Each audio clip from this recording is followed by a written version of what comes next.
过来看到桃园航空城基地范围内底有真侪人得爱潜耍，不过有部分居民表示，虽然因有领到补偿金，不过也未完全到会当起共款规模的客家，而且厝着还未登记，就收到公文，讲因手头的房地产价值超过500万，所以未当领劳动年金。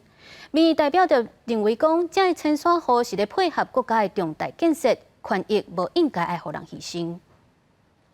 我们在这边已经住了将100年了啦，现在就变废墟了啦。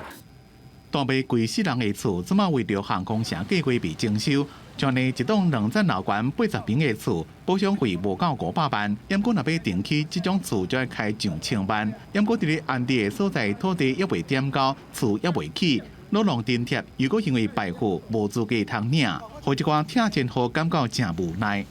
去年刚好满65岁啦，那我领了4个月，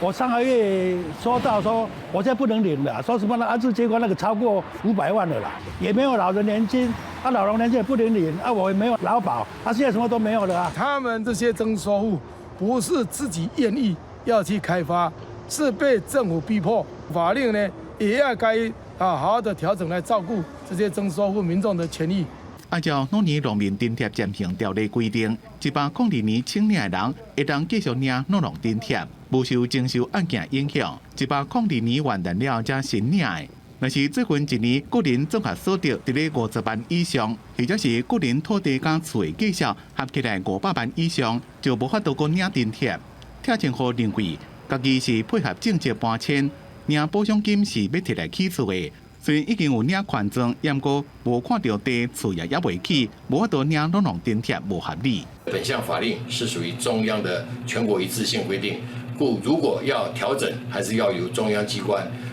透过修法或其他的方式来调整，协助受影响的民众。 议员讲，受到影响的搬迁户真多，正确的数字也怪清查，也强调搬迁户唔是家己要变更现状，是配合国家的政策。真侪人拢是做田的，也无劳保，伫这嘛农民津贴被提掉，权益被牺牲。立法委员涂权局也邀请相关单位开协调会，讨论解决的方法。记者综合报道。